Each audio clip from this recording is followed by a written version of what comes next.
Yeshayah, Isaiah continues with his wonderful prophecy about the future. Chapter 27, Paraklav Zayin. Bayom Hahu, on that day, the day that we spoke about, where people where God's presence will be known. Yifkod Adonai b'charbo hakasha v'agdola v'chazaka.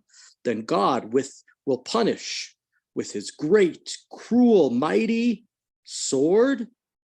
Al Livyatan Nachash Birach. V'al Nachash Aklaton, v'harag et hatanin asher bayam. God will destroy Leviathan, the elusive serpent, Leviathan, the twisting serpent. The dragon of the sea will be slain. So we have these different types of ideas of what the Leviathan here. Some of the commentators want to say it's like Pharaoh and Sancherev, right? Why are there two of them? Well, they're sort of connected and sometimes together. They gather together and they attack Israel. Most notably, this idea of the Leviathan is an idea that it was known in ancient times. It was an ancient myth, both amongst the Canaanites and then a Ugaritic myth, that the idea of different types of their gods, Leviathan, sort of this sea monster. And here we're being told that no, God is greater than these sea monsters. So one of them is Canaanite myth of the Leviathan, the sea monster, and which the weather god Baal has to destroy. There are other places where it's not Canaanite, but it's a Ugaritic myth, which talks about a Baal smiting Lotan, the serpent, and destroying the twisted serpent, whose close coiled one of 7 heads. So whichever way we want to describe here, it's clearly a myth. We don't understand exactly what it was, but back then they understood. They knew exactly what this Leviathan, exactly what this Livyatan idea, the idea of a dragon, some sort of beast that God destroys, which represents evil, which represents the idea of society and civilization being able to live in peace. And thus in verse 2, Bayom Hahu Kerem Chemer Anula.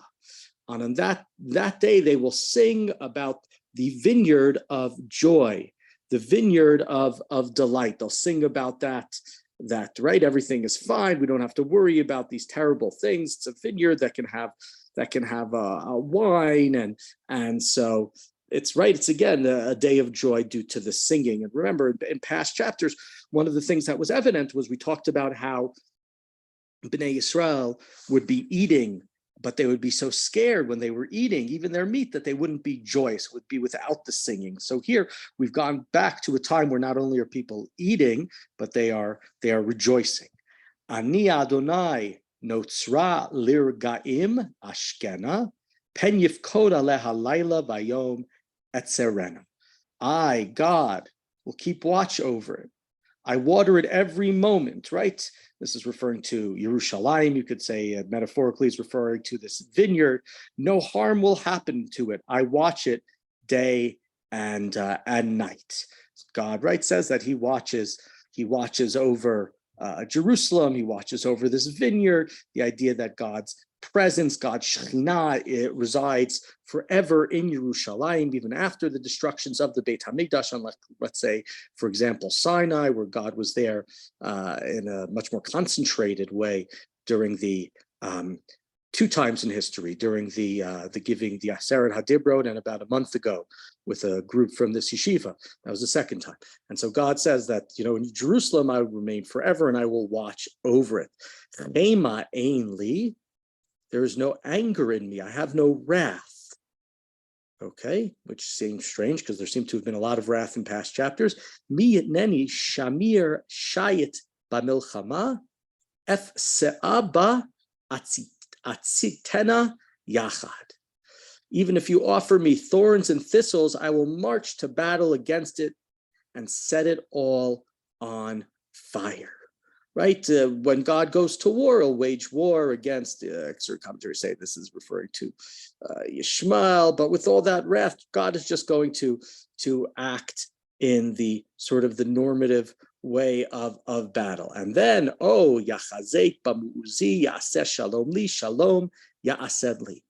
But if you grasp my fortress, if you remain with me, you remain with the Torah, you remain with the ethics that I am telling you, then peace will be made, right? Yaseh shalom li, shalom yaseh li. See there, the yaseh shalom li, shalom yaseh li. There'll be peace. You won't have to worry about death and destruction, because you will be on my side. Habaim yisharesh Yaakov, yatzitz ufarach Yisrael, umaluf ne tevel tenuva. In the days to come, Yaakov will sort of take root. We've had this phrase Yisharesh, Shoresh, usually used with Ben Yishai, the idea of the root of the Messiah, the descendant of David. Here it says the root of Jacob will come forth, and Israel will sprout and blossom, and the face of the world will be covered with fruit. It will be covered with delight. So here we see here the Yaakov and the Yisrael, the two different names that are given in certain places to our people. Both of those names are going to come to happen here. So again, Bnei Israel is taking root. The destruction has happened.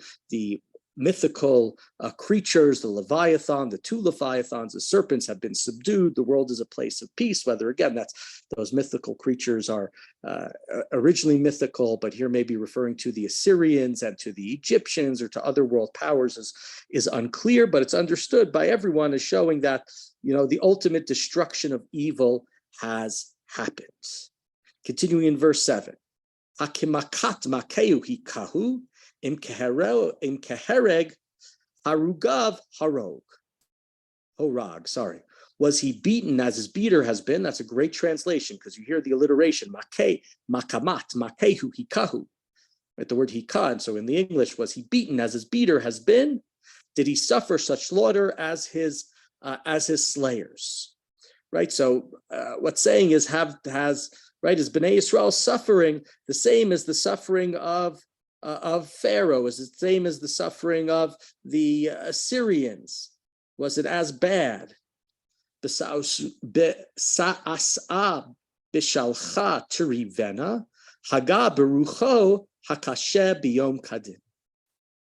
Sailing him with fury unchained, his pitiless blast bore them off on a day of gale. So this is going back all the way back to, according to some of the commentaries, back to Yetziat Mitzrayim, that God destroyed the Egyptians and the Israelites went free. And the word b'sasea, which here is really, it's like a sa'ah, it's a measurement. And so is the destruction all equal to all of the different places? No, the destruction of the other nations is greater, and thus lachein bezot yichupar avon Yaakov. Therefore, certainly Yaakov's sin will be atoned for, right? Because it needs to be atoned for if the Jewish people are going to continue to live. V'zeh kol pri hisar chatato, and this is the price, right? There's going to be some destruction. Besumo kol avnei mizbeach avnei gir menufatzot lo yakumu asherim v'chanamim. Right? Why is this happening? Because he made an altar of stones, shattered blocks of chalk, with no sacred post left standing, nor any altar on the incense. Right. So in the past, this is what was done. There was idolatry that was done, but now he cannot remain. So, if Bnei Yisrael, and it's really referring more to anything to the northern kingdom, if the northern kingdom leaves behind their altars, leaves behind the idolatry, right? Shattered blocks of chalk, no sacred post left standing, then their sin will be forgiven. And then we'll see what happens in a couple of verses, right? And they will be able to come back. Hi'ir b'tzura badad naveh mishulach v'ne'ezav kamidbar. Because we know that fortified cities lie desolate, homesteads deserted, forsaken, like the midbar, like the wilderness, a place of no habitation. Sham yireh egel v'sham yirbatz v'chila si'ifeha. There, calves, they graze, they're right to yireh, and there they lie down and they eat.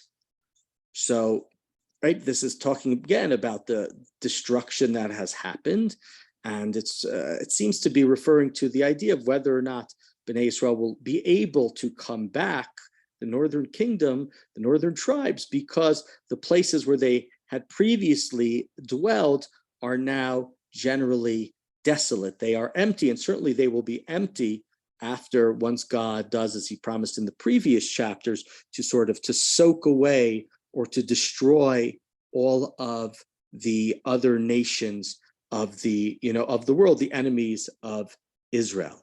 Bivosh kitzira tisha varna nashim baot mi'irot ota. Right, so when its crown is getting yavesh, when it's getting withered, when it's getting dry, then it will break, and women will come and make fires with them. A very strange verse. What that means, right? Sorry, let me just read the end of the verse. Ki lo imbino tu al kain lo yirachamenu oseo v'yotzro lo yichunenu. Because they are a people without understanding, right? They don't have any bina. That is why God will show them no mercy. Their creator will deny them no grace. So it's not exactly clear what we're talking about it. Presumably here it's talking about the enemies of Israel, because we've just mentioned that if Bnei Israel, especially it's really referring to the northern kingdom, if they get rid of their idolatry, then God will forgive them, and their destruction will not be so great. And after this sort of couple more verses, we'll finish with a fairly well-known verse. Vaya bayomahu yachbot Adonai mishibolet hanahar ad nachal Mitzrayim. And on that day, God will beat out from the channel of the Euphrates all the way to the rivers of Egypt. Right, all the people will be beaten, just like grain is beaten. Again, these are all of the different nations that have been the enemies of Israel. It's the same sort of idea that we've had before. The destruction of these empires, they are going to fall, and with their destruction, that's going to allow Bnei Israel to return to their homeland. They're not going to be anymore. They're not going to be subservient to any of these large nations. V'atem tilu Ktu la'achad echad b'nei Yisrael, and you shall be picked up one by one, O children of Israel. In those days, right, you're going to return. You will be picked up. Nobody will be forgotten. It's going to be each and every person will be returned. V'haya bayomahu, and on that day, yitaka b'shofar gadol, a great ram's horn will be sounded. Why does it have to be such a great one? So one of the explanations that's given is it has to be a great horn because it's going to be, one person says because it's going to be sounded by God. Other commentaries say because it's going to be heard all over the world. So it better be a very big instrument for everybody to hear it everywhere in the world. But why is it so important for the shofar to be blasted on that day? Uva'u ha'ovdim be'eretz Ashur v'hanidachim be'eretz Mitzrayim, those who are lost in Ashur, and those who are expelled and are in the land of Egypt, Vishtachavu l'Adonai b'har hakodesh b'Yerushalayim. What will happen to them? They will come back. They will return to the holy mountain of Jerusalem. They will return. Of course, this verse we quote this verse every day in the Shemona Esrei, in the bracha of kibbutz goliot, the idea of Bnei Israel coming back. There's an interesting commentary that's from the Baal. It's attributed to the Baal Shem Tov, where he talks about that there are two different types of diaspora. There's the diaspora which is Mitzrayim. Mitzrayim is the idea of being narrow and sort of crushed. The people are expelled. The idea of Mitzrayim is, right, you're in the Galut and things are bad. Think of, all the pogroms. Think of Eastern Europe, right? All the destruction and death and horrors. That's a Galut Mitzrayim. But there's also a galut that is a galut ashur. Galut ashur you could say that ashur is related to the word like ashrei, praise, joyous, a happy galut. Galut in America doesn't seem that terrible most of the time. It seems pretty good. And those people, those of us were uvahu avdim, we're lost. Because, we have the greatness of our galut, we have the greatness of our exile, we have the wealth, and we have Torah institutions here, and we have all of this stuff. And so there are two different types of galuyot, the crushing galut and the joyous galut, both of them, when the great shofar is sounded, the ram's horn is sounded, then that will tell each and every one of us, and God will take each and every Jew, and we will return back to our holy city, the city of Yerushalayim, to worship God there collectively together.